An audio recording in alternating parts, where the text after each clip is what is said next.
It all starts with this.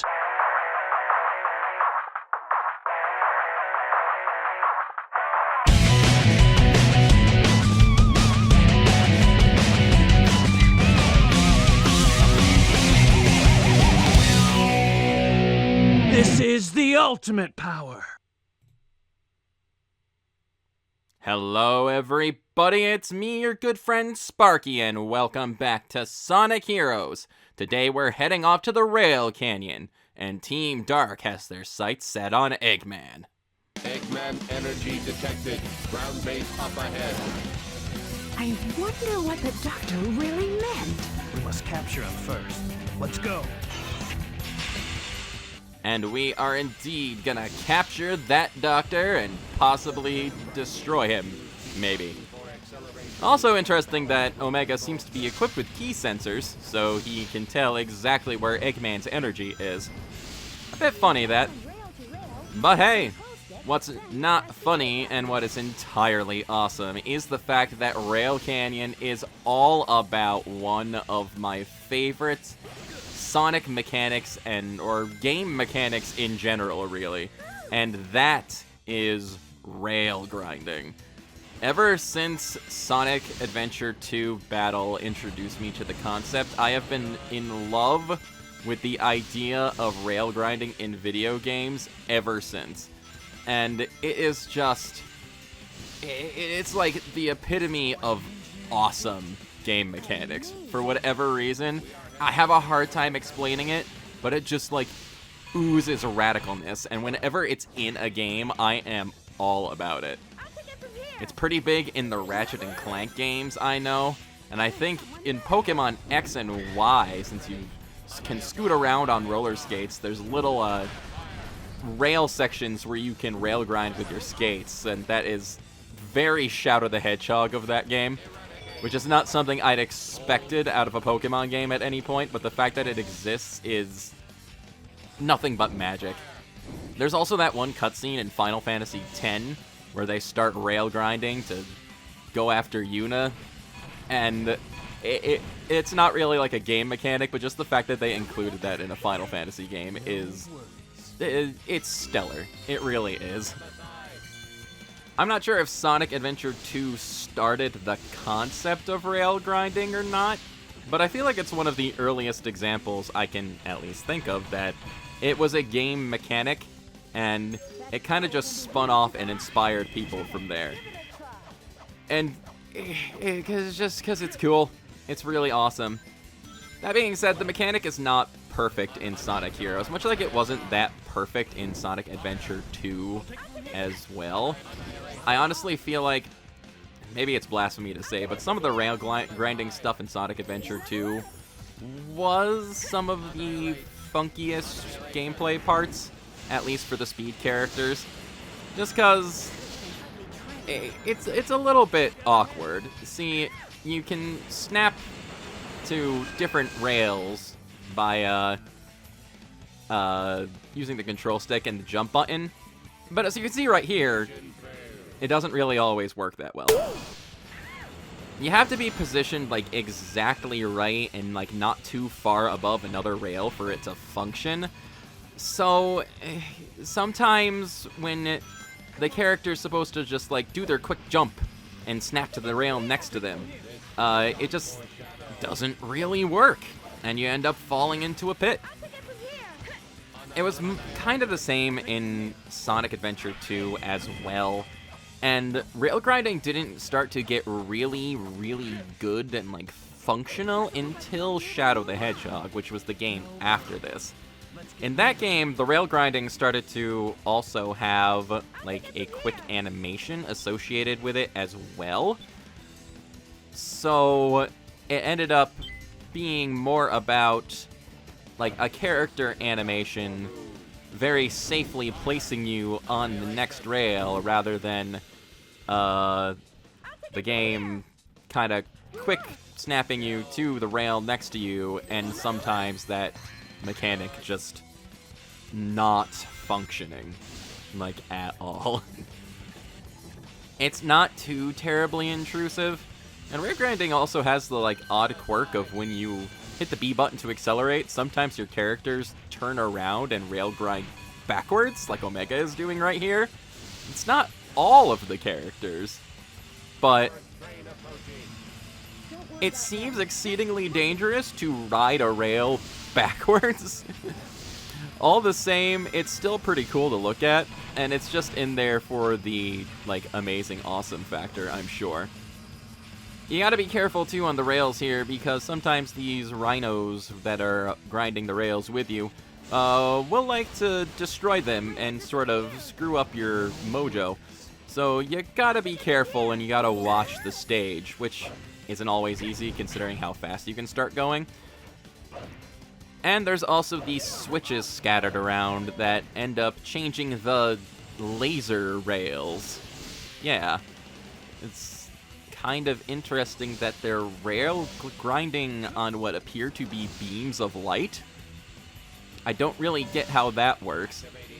But you go around the stage and you hit the switches in order to change the path the rails take. And sometimes you have to kind of maneuver around and figure out the right switches to hit so you can actually make progress forward. It's not always just like an auto sequence of you hit a rail switch and then it automatically sets you on the right path. Sometimes you gotta think about it and figure it out for yourself. But it's still pretty cool. Rail Canyon here, probably one of my favorite stages. And it's awesome that it's one of the stages that ended up returning in Sonic Shadow Generations too. It's just an excellent little romp overall. But, to be perfectly honest, this is where the game starts to take like a tick up in difficulty. We're about at the halfway point of Sonic Heroes now. And naturally, as the game goes forward, it's going to start to get a little more difficult. And that's just true in general for the stages and awkwardness like this where we get hit by trains.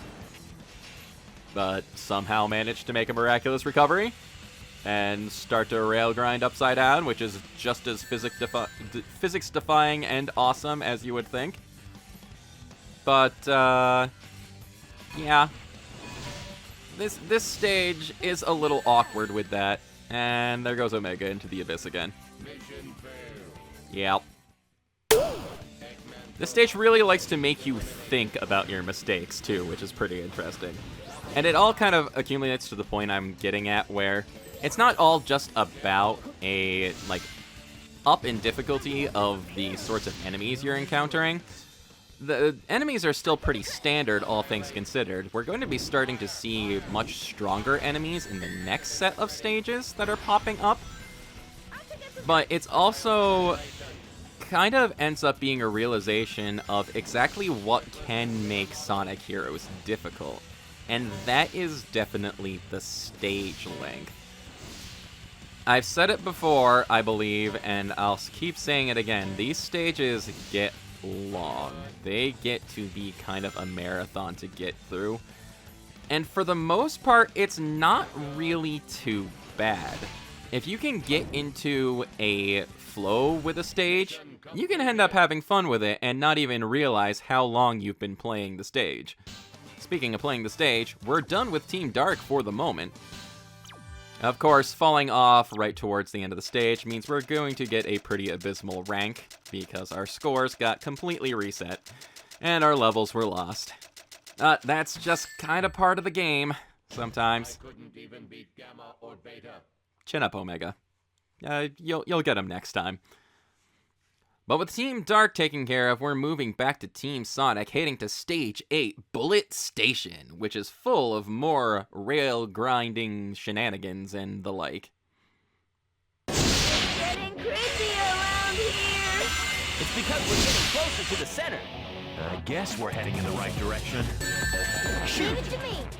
Getting closer to the center of Eggman's base, huh? Makes it sound like you're getting towards the yolk? The center of the egg? Huh? Yeah? Okay, I'll shut up. Except I won't, because I need to keep talking, because that's the entire point of me doing commentary on these videos. I need to keep talking in order for them to be interesting, I guess. But, yeah. The whole rail grinding thing and sort of the gimmicky nature of this stage, it creates a level of difficulty that's not necessarily about the game itself being difficult, but difficulty working around the game's mechanics. Since there are a lot of places you can fall off in this stage, it starts to become pretty apparent what exactly makes Sonic Heroes so difficult. And, like I said, it's the stage length. You can always have just, you know, a smooth run through a stage. Oh, cool part about this level, we're on a station, so we're going onto these moving train car sections with the entire purpose of blowing up the train we're on, which seems very hazardous to our health, but, you know, they come out of it unscathed. It's not too bad overall. And me falling off a rail again. And slowly thinking about what I've done as we drift into the abyss. Goodbye, Knuckles. Hello, Knuckles. It's good to see you again.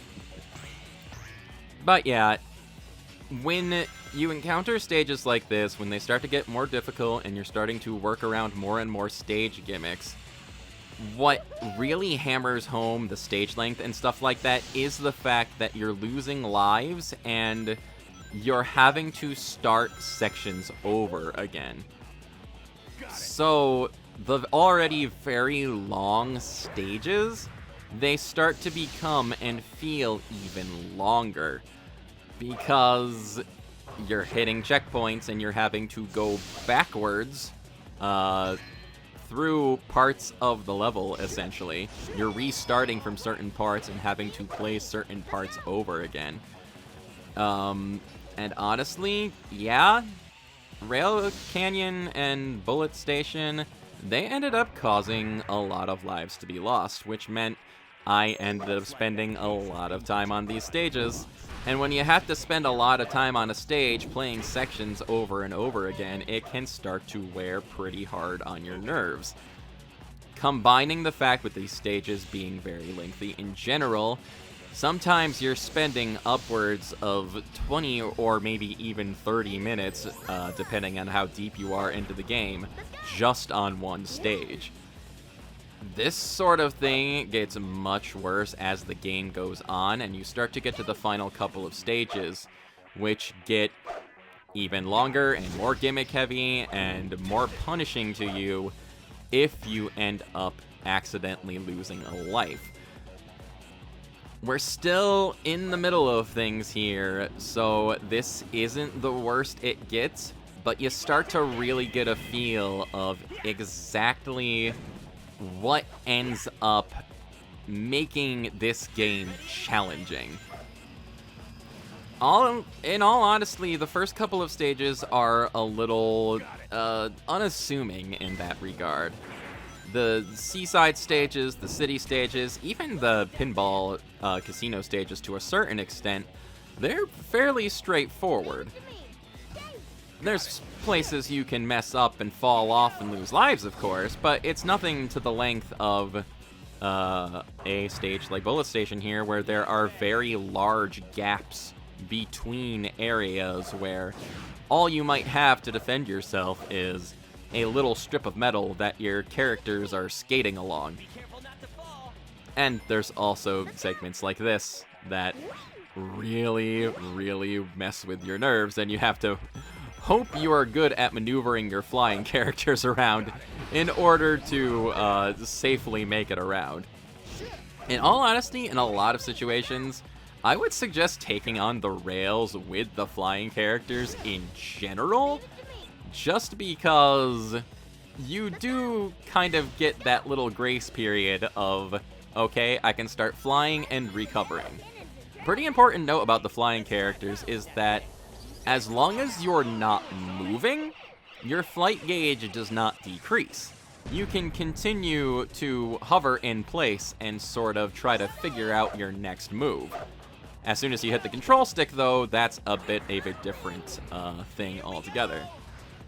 Also, there's this crazy segment with everybody getting shot out of a cannon, flying through a canyon, canyon gap, canyon crevasse, whatever you want to call it.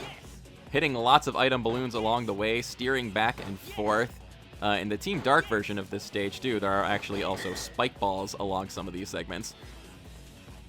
But then your target is a small rail when you're trying to land after doing that. And, yeah. Like I said, this stage makes you think about it. It makes you look at your mistakes and really, really consider the fact that you screwed the heck up. And you've got to just live with it for a few seconds while it just takes its time deciding if you're going to be dead or not. And eventually, you do get a chance to restart and try again. And depending on how far you are away from that last checkpoint, sometimes, yeah, you've got a lot of stage you end up needing to go through again. So, yeah, Sonic Heroes, unfortunately, is not the best example of a game that is challenging in the right way, I guess you can say. It ends up being about just being very punishing towards the player for your mistakes as the game goes on. And that's why, honestly, I love this game a lot. I've played it a lot, so I know it pretty well. But it doesn't stop me from succumbing to this sometimes, especially after a long period of time of having not played it. Which was the case when starting this project and trying to figure things out and mess with the game again to relearn some things and my little techniques and stuff. The little tips and tricks to really help you make progress through the stages. Even then, though, when you do know the tips and tricks, just one small little error can end up causing a problem. Now, we've also got the bobsled segment here. This was actually in the first stage, too, though it was not nearly as perilous. Much like the rest of this stage, there's a lot of obstacles for you to get around, and there's a lot of chances for you to mess up.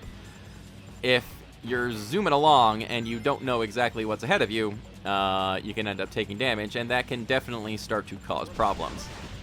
The game's little tutorial section does indicate that as you get hit while you're on the bobsled, you start to lose team members, and that starts to affect your performance. If you lose your speed member with the first hit, you start to slow down. And if you end up losing your flying member, you can't jump anymore. But the flying member is the last member that you end up losing anyway, and as you saw there, losing your flying character means you lose a life, regardless of how many rings and things you have. Tails was totally fine, just kind of standing there, and it just took a life away from us. What the game does not mention at all, though, is the fact that your second hit, you lose your power character, who is the one steering the bobsled. So, you know, you kind of lose the ability to steer properly, and that ends up making it so you can't really do anything and avoid obstacles. I mean, it's not too much of a problem if you lose them towards the end of the bobsled segment, but if you're trying to get through the stage and, like, you're in the middle part or whatever, yeah, it's a bit of an issue, if I'm being perfectly honest. Also, another little canon segment here leads us to the end of the stage, and we are officially done with Bullet Station. Just grab more rings, for the heck of it. Try to get that score up a little bit more, but it's not really going to matter too much in the long run, I think. So yeah, that's a little bit of an insight into what exactly Sonic Heroes ends up being about. It ends up being about punishing you for your mistakes. Which I guess is true of a lot of games when you really think about it.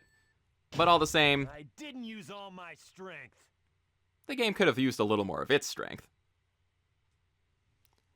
Of course, we're not quite ready to head off to our boss just yet. We've got another Chaos Emerald to get, and taking the lead here is Team Dark. This is definitely a point, too, where the special stages start to get a lot more difficult. Of course, they've been adding obstacles and stuff like bombs all along, and if you know where they are, you're gonna get your Chaos Emerald nice and quick and easy like that. But, yeah, if you start hitting too many bombs, getting that Chaos Emerald starts to become a bit of a problem. All in all, though, we did pretty well there, and we'll be having more problems later on with some of these special stages. But now it's time to move on to the 4th boss.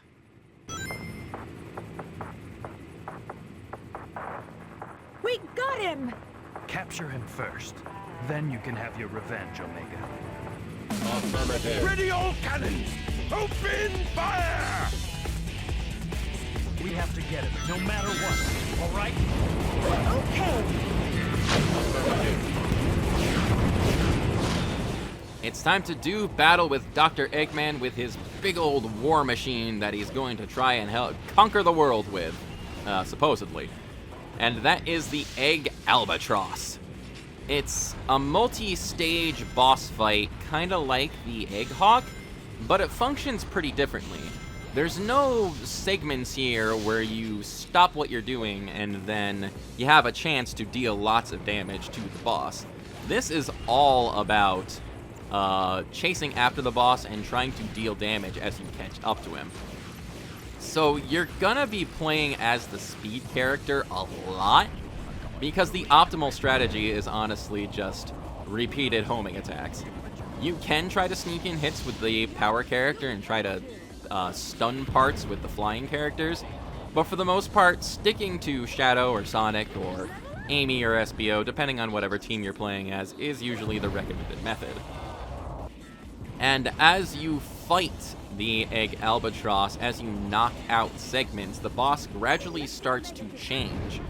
First, it loses its little base at the bottom here, and it ends up just being the balloon with a propeller after this point. It's a bit odd. It's like a battle blimp, I guess. Though why a blimp needs a propeller on the front, I'm not really sure. And once you knock that out, you are back down to the Egg Hawk on top. And this ends up functioning pretty much exactly like the Egg Hawk fight at the beginning of the game. Though it has much less HP, and if you're fast enough to it, you can take it out pretty darn easily. And that's going to end up wrapping it up for this episode of Sonic Heroes. Thank you very much for watching. This is your good friend Sparky signing off for now, and it's time to check out some story cutscenes and some bonus bits. Have fun!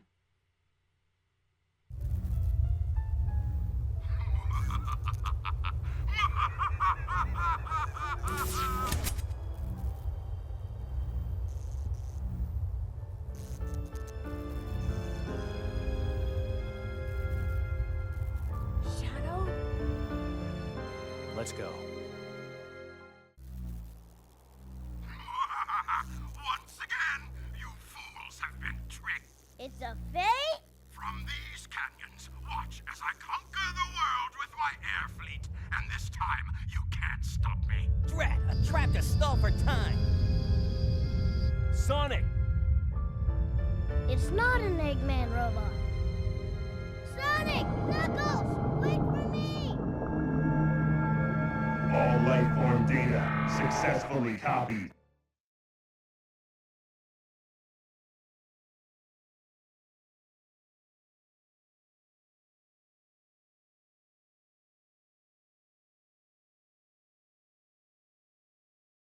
Tails, how much time's left? We've got until sunset! Tails, Knuckles, give it all you got. Full speed ahead. Got it.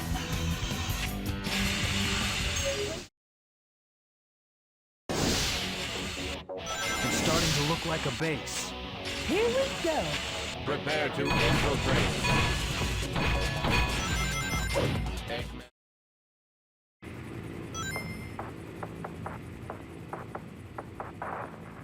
Sonic, look! That thing's loaded with Eggman's weapons. Eggman, you're finished. Ready all cannons! Open fire! There's only one way to go. Ready? Yeah!